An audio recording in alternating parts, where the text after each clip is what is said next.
Admiral Kexthera's mandibles clicked in amusement as the tactical display showed the approaching human fleet. The Zephyrian War Council erupted in chittering laughter, their crystalline forms shimmering with mirth.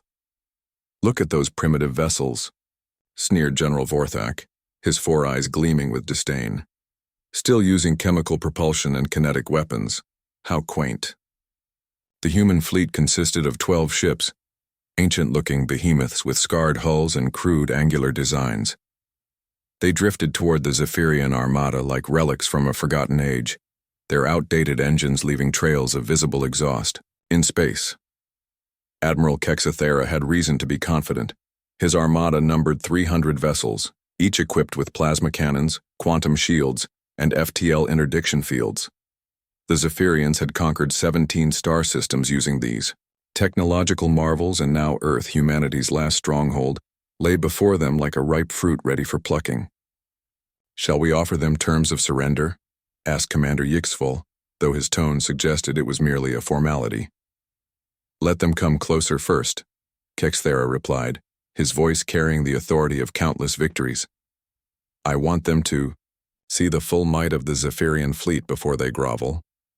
The humans had been silent during their approach, ignoring all communication attempts. Intelligence reports suggested their species was stubborn and primitive, clinging to outdated concepts like honor and sacrifice.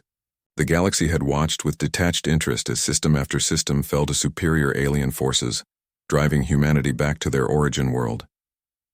Captain Sarah Chen stood on the bridge of the UES Defiance, her weathered hands gripping the command rail. Around her, the bridge crew worked with quiet efficiency, their faces betraying none of the fear that lesser species might feel when facing overwhelming odds. "Distance to target?" she asked. 50,000 kilometers in closing, Captain," reported Lieutenant Morrison from the navigation station. "Enemy formation is holding steady. They're not even raising shields."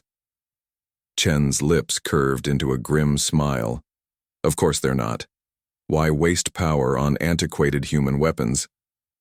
The Zephyrian fleet hung in space like a constellation of death, their sleek ships arranged in perfect formation. Energy readings from their weapons suggested they could glass a continent with a single coordinated volley. By every tactical calculation, the humans were outgunned, outmanned, and outmatched. But Admiral Kexthera had made one critical error in his assessment of human technology. He assumed that visible meant primitive, that crude appearance indicated inferior capability. The galaxy had learned to measure advancement by elegance and efficiency, by the seamless integration of exotic physics and impossible materials. They had never encountered a species that deliberately engineered their most devastating weapons to look obsolete. 40,000 kilometers, Morrison announced. Captain Chen opened a channel to the rest of the human fleet. "All ships, this is Defiance. Execute Protocol 7 on my mark." The response came back in a chorus of acknowledgments from 11 other captains, each one carrying the weight of humanity's last stand. These weren't just military officers. They were the guardians of human civilization, chosen not for their willingness to follow orders but for their ability to make the hardest choices when everything depended on it. Admiral Kexthera watched the human ships approach with growing boredom. Their formation was loose, unprofessional.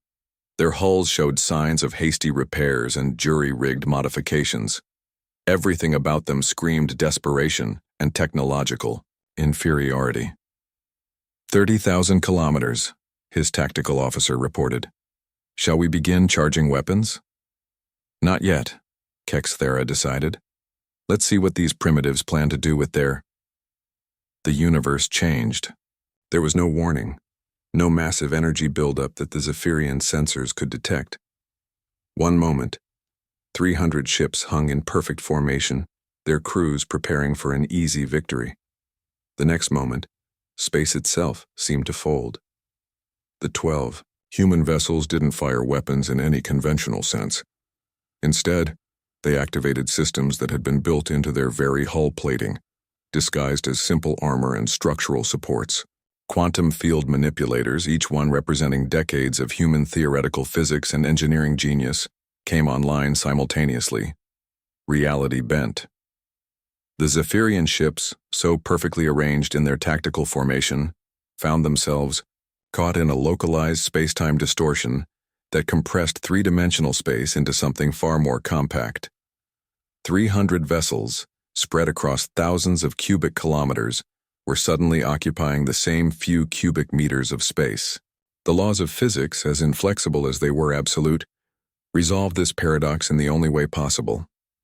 The entire Zephyrian Armada ceased to exist, not destroyed by weapons, but eliminated by the simple fact that no two objects can occupy the same space at the same time. Matter collapsed into matter, energy into energy, until what had been the pride of an interstellar empire became a single point of hyper-compressed material that immediately collapsed into a microscopic black hole. The black hole evaporated a nanosecond later, releasing its mass energy in a brief but spectacular flash of Hawking radiation.